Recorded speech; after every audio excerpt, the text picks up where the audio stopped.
আজ তোমাদের সাথে শেয়ার করব মেকআপ ব্রাশ ক্লিন করার টেকনিক।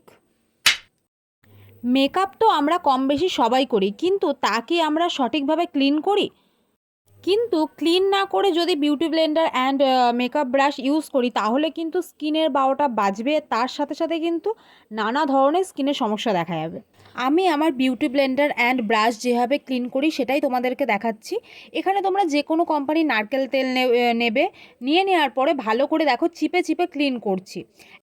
একটা কথা তোমরা সবাই হয়তো ভালোভাবে জানো যে যে কোনো মেকআপ করার পর সেটা সবথেকে ভালো ক্লিন করার কাজ করে নারকেল তেল। তাই আমি সবার প্রথমে কিন্তু নারকেল তেল দিয়ে আর ওর মধ্যে হালকা একটু জল দিয়ে দেখো চিপে চিপে আমি ক্লিন করছি। মানে ভেতরে যে ফাউন্ডেশনটা আছে তাহলে যাতে সেটাও পুরোপুরি বাইরে বেরিয়ে আসে, পুরো ভালোভাবে যাতে ক্লিন হয়। নারকেল তেলটা দিয়ে কিন্তু আমি এরকম চিপে চিপে পুরো ক্লিন করছি। হ্যাঁ, যেহেতু তেল দেওয়া আছে বলে কিন্তু তোমরা বুঝতে পারছো না। তো যাই হোক, তোমরা দেখো তারপরে আমি যেটা করছি, ওই তেলটার মধ্যে মানে তেল আর জলটা যে মিক্স রয়েছে ওর মধ্যেই কিন্তু আমি ব্রাশগুলো ভালোভাবে দিচ্ছি। তুমি দেখো ব্রাশগুলো জাস্ট ঠেকাচ্ছি, তাতেই কিন্তু তোমার মানে ভেতরে যে মানে কালারগুলো রয়েছে বা মানে ফাউন্ডেশন কিংবা যেসব মেকআপ প্রোডাক্টগুলো রয়েছে সেগুলো কিন্তু পুরোপুরি বেরোচ্ছে। তো এবার যেটা করব, একটা পরিষ্কার জল নেব, তার মধ্যে নিয়ে নেব হচ্ছে শ্যাম্পু। তোমরা যে কোনো শ্যাম্পু নিতে পারো, আর হ্যাঁ, শ্যাম্পুর বদলে কিন্তু হ্যান্ড ওয়াশও নিতে পারো। তো সেটাও কিন্তু একই কাজ করবে, কোনো অসুবিধা নেই। তো এখানে আমি শ্যাম্পু নিয়ে নিচ্ছি। এবার আমি এটাকে প্রায় ভালো করে কিছুক্ষণ ভিজিয়ে রেখে দেবো। দেখো তোমরা কিন্তু শুধুমাত্র শ্যাম্পু কিংবা হ্যান্ড ওয়াশ দিয়ে পরিষ্কার করতেই পারো, তাতে কোনো অসুবিধা নেই। কিন্তু কি বলো তো, মানে শ্যাম্পুটা আর যখন তুমি ক্লিন করবে তখন না ওই উপর উপর থেকেই কিন্তু জিনিসটা একদম ক্লিন হবে, কিন্তু ভেতরে যে প্রোডাক্টটা থাকবে সেটা কিন্তু থেকেই যাবে।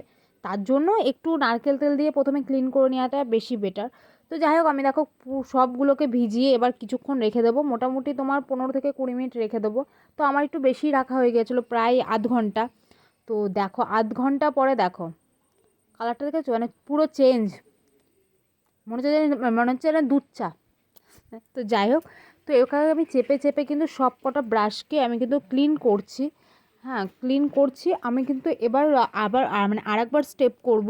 কারণ হচ্ছে পুরোপুরি কি মানে ক্লিন না করলে না এই মানে আর সত্যি কথা বলতে না, আমার ব্রাশগুলো অনেক দিন ধরে আমি ক্লিন করিনি, এটা সত্যি কথা।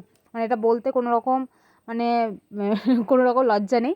আমি সত্যিই অনেক দিন ধরে মেকআপ ব্রাশগুলো ক্লিন করার সময় পাচ্ছিলাম না। আর সময় পাচ্ছিলাম না থেকে বড় কথা হচ্ছে, ওই যে আমি সব ভিডিওতে একটা কথাই বলি, আমি প্রচণ্ড ল্যাথখোর। মানে কোনো কাজ যদি ভাবি যে করব, হ্যাঁ করছি করছি, এরকম একটা ব্যাপার। তো যাই হোক, পুরো চেপে চেপে এবার আমি জলটাকে পুরো ফেলে দেবো, ফেলে দিয়ে নতুন জল নেব, তার মধ্যে দেব সেমভাবে আর একটা শ্যাম্পু দিয়ে দেবো। এবার আমি ব্রাশগুলোকে আবার ভালোভাবে কিছুক্ষণ ভিজিয়ে রাখবো। তো শ্যাম্পুটা দিয়ে দিয়েছি। দুদিন আগে আমি একটা ভিডিও দিয়েছিলাম, দুদিন না আমার 4-5 দিন হয়ে গেল। তো একটা ভিডিও দিয়েছিলাম স্কিন কেয়ারের ভিডিও, তো সেখানে আমি বলেছি ডবল ক্লিনজিং। হ্যাঁ, আমি ফেসে যেমন ডবল ক্লিনজিং করি তেমন কিন্তু আমি কিন্তু মেকআপ ব্রাশগুলোকে সেমভাবে সেম প্রসেসটাই ট্রাই করছি। তো যাই হোক, আমি এটাকে বেশ কিছুক্ষণ ভিজিয়ে রাখবো, এই 15 মিনিট মতো। তো চলো এটাকে ভিজিয়ে রাখি, তারপরে বলছি।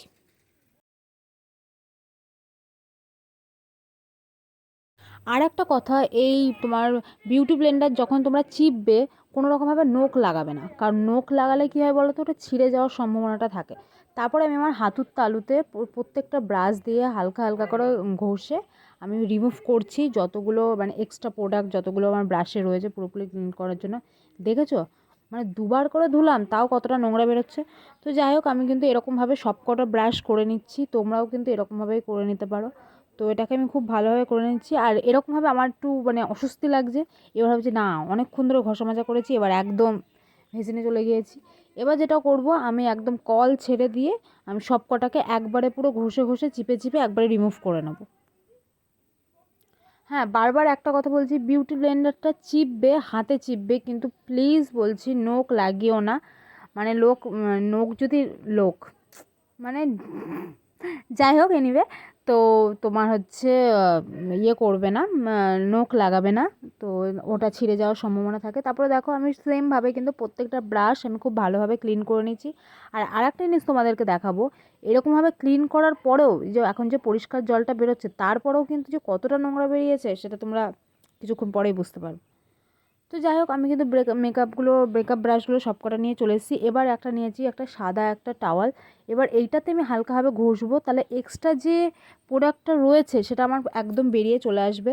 তারপর তুমি দেখো আমার তোয়ালেটার অবস্থা কী হয়েছিল।